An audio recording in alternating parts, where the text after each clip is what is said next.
This is Cerebral Cinema. Movies of the mind.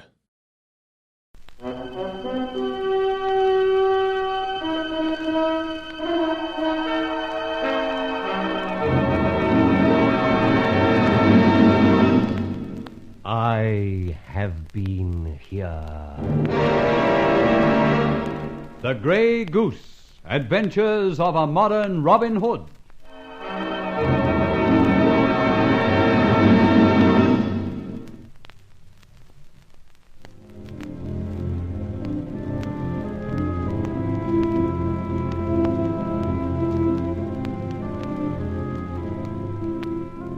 This columnist blighter, Lionel Boyd, has something on Judith Cameron.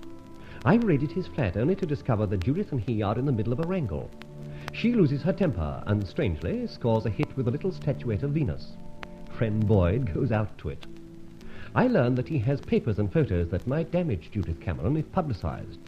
Then I send her about her business. In the meantime, Inspector Ford has discovered my means of getaway, piano wire.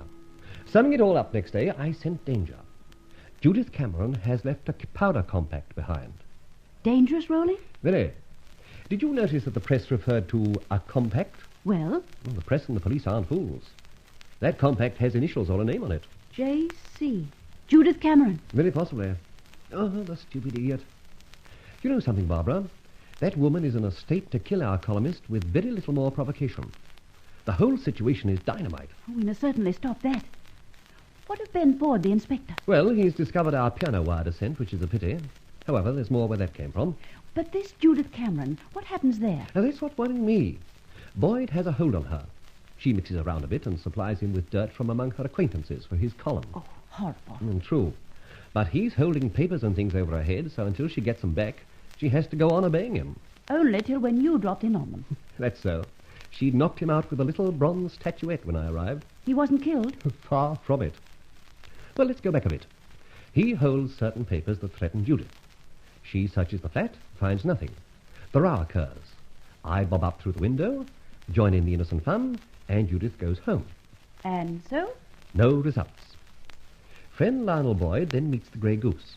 Consequent hullabaloo, and you and I get off a roof in red-hot time. And so you've got no nearer to reading a lesson to Lionel Boyd, society columnist. But I have. Now listen, my angel. I'm paying a visit this evening to Judith Cameron. I'm going to get her real story somehow. Then I can act. Lionel Boyd has something over her, and I'm going to find out what it is. Tonight, I call on her.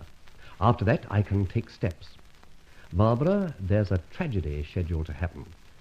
I've got to stop that.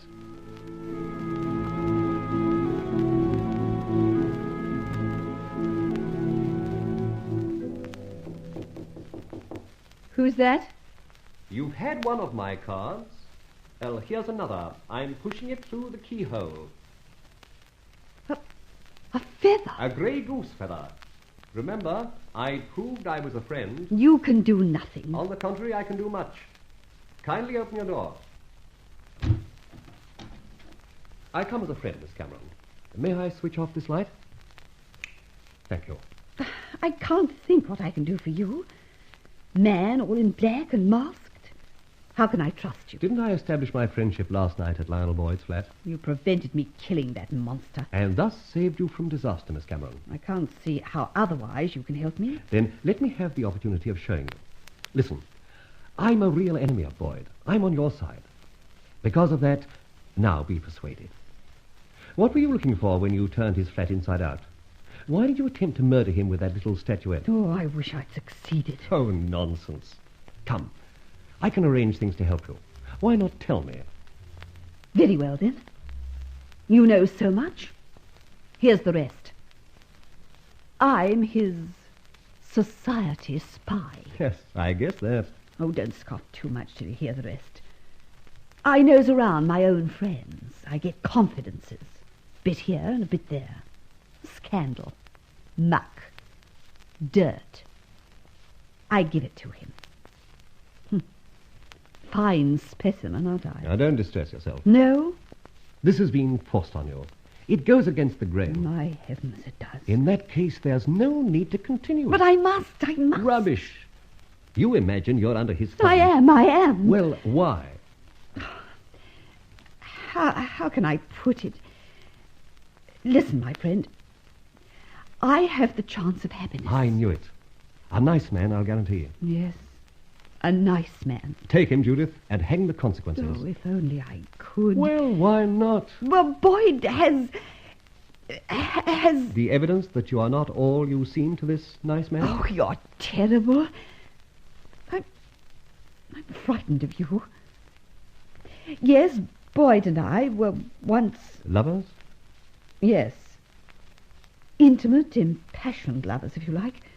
I wrote him stupid letters. Every girl does that at times. And there were photographs. Uh-uh. Can you imagine a man being so low as to arrange cameras in such a... Go on. Automatic cameras were placed where I was shown in the arms of a man, but only the back of the man, Boyd, was photographed. Well, I'll be dead. Damned. Yes, that's how I felt when I saw them. And he holds these letters and photographs over your head. I can't go to my friend. Because you are too useful to friend Boyd as a scandal scout. And if you stop scouting, he sends photos, correspondence, etc. to the nice man. He also augments his column with a nice piece of scandal, read Judith Cameron. Yes. What am I to do? What? I tried hard to find those photographs and letters last night. And made a complete mess of it until I arrived. Listen, I'm desperate. I can sympathize, but don't be a fool. I'm taking a hand, and if you don't get stupid and reckless, we may find a way out. I'll kill him before I let him destroy my chance of happiness. Rubbish. You've been reading too many American thrillers. I mean it. All right. But don't trust your aim again by chucking little ornaments at him. Leave it to me. Why should I? You're a crook. I beg your pardon. The whole of London is waiting to lay hands on the Grey Goose. Strange, isn't it? And I've never done anybody a crooked turn in my life. Nobody believes that. Look, for some reason or other, I've told you my troubles. You can't help. Now, please leave things as they are. I'll look after them myself. Don't be an idiot. I am not an idiot. Please go. There's nothing you can do, nothing. Go. Very well, good night. All the same, I think you may still need my help. And will you take one last word of advice? No. Good night, then. Oh, the fool.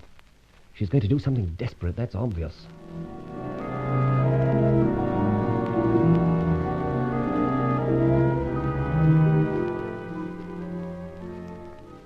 Quiet, Barbara.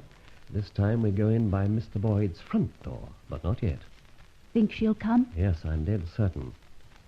She'll do some more searching, and as before, fail to find what she's after. She's a very desperate woman. Now you propose to interfere. Of course I do. She's on murder bent, or I'm a Dutchman. I've got to prevent that. Now, please remain in the corridor, keeping the shadows. I'm going to call on friend Boyd the Nasty. And what do I have to do? As soon as the lift commences to rise, you knock on Boyd's door, a sort of urgent knock. But supposing she's not in the lift? My dear oaf, you don't knock on any door. Got it? Oh, sorry. All right. Now I go to upset the equanimity of a columnist.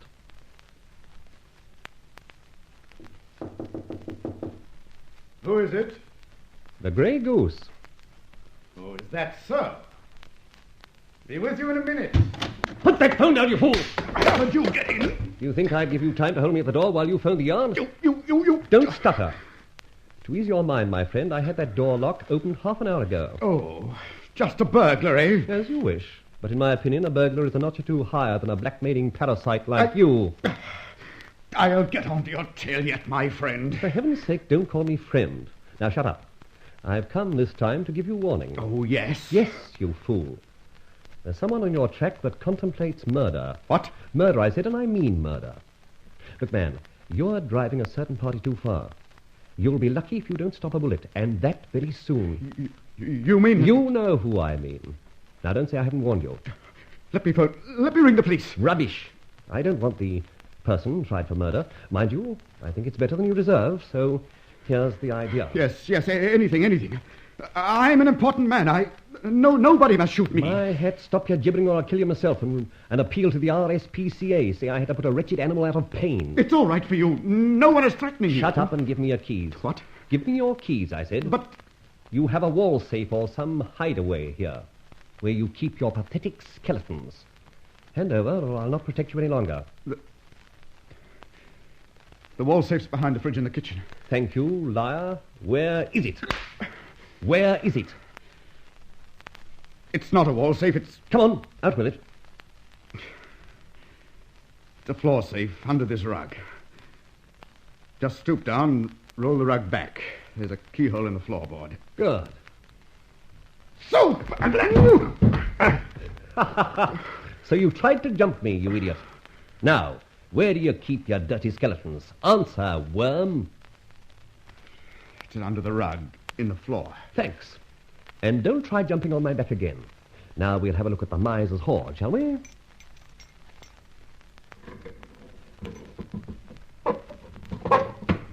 My, Aladdin's cave.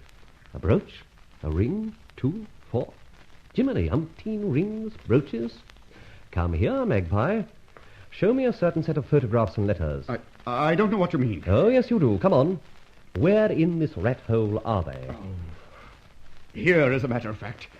You can have these willingly, You having no further use for them, I fear? I hope. What's that? What did I say? You having no further use for them? Someone banged on the door. Yes, I remember hearing it a moment ago. Tell them to come in. Do you know who it might be? Not for certain. Of course, it might be the milkman. But I rather think it's a certain lady with a gun.